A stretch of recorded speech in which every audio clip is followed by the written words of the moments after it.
Yo guys, what's up? Today we're looking at VZ, Verizon. Alright, big player in the cell phone space, one of the big companies out there.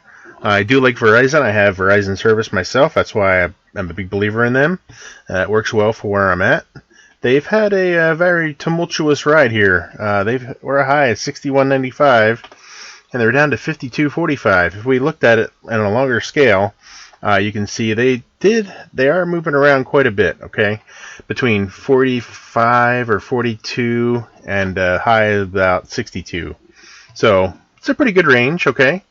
Volatility, though, for this stock is very low. If you guys are subscribed to my channel, you saw I did make a trade in this stock this week because I'm taking some of my portfolio and putting in dividend-paying stocks just to safeguard at least part of my portfolio. So this stock is pretty stable.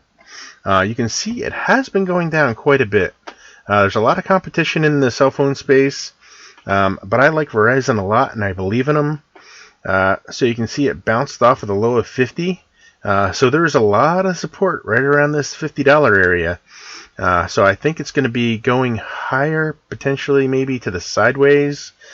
Once 5G gets all shaken out and they start working on 6G or whatever's next, I think Verizon definitely a player in the space. So earnings, you can see, are good.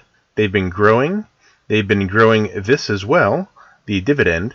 So I like to see that in my companies. Dividend-paying stocks should be growing their dividend, right? That's their purpose in life.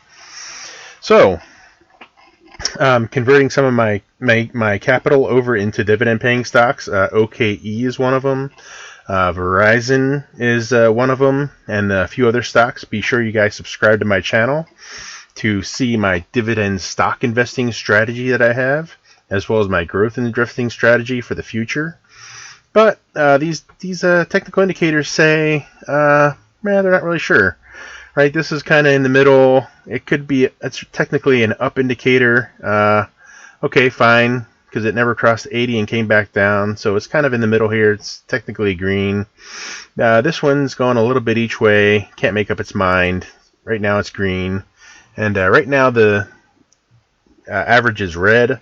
Now the reason I decided now is a good time to be invested in Verizon is it's below this 200-day moving average, and it's right around the 20-day.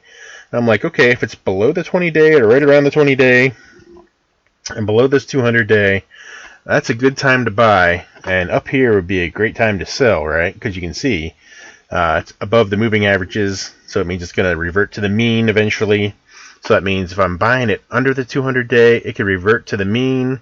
Now, as long as the stock continues to move higher, which it will as volatility increases in the stock market. If we do get the big stock market bubble pop or whatever's going to happen, dividend paying stocks will still be affected, but they'll be affected less. So I'm not worried as much about it. You'll still lose money, but you won't lose as much as if you say have Google or Facebook or some of these other high flying Teslas or whatever. Those stocks are going to be like chopped in half, right? And this stock will lose, I don't know, 10%, 20% maybe of value. And that'll be okay in the long term.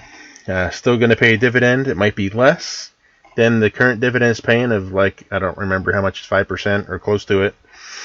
So be sure you guys subscribe for my dividend investing strategy, and then selling options on top of my dividend paying stocks, selling covered calls and puts to further increase my income revenue off of those stocks.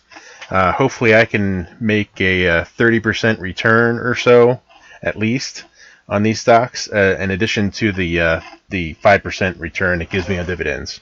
And we'll see how that works out for the long term. It's been working out pretty well so far. If you guys have been following my channel, hopefully you guys subscribe and stay tuned for more. Thanks for watching.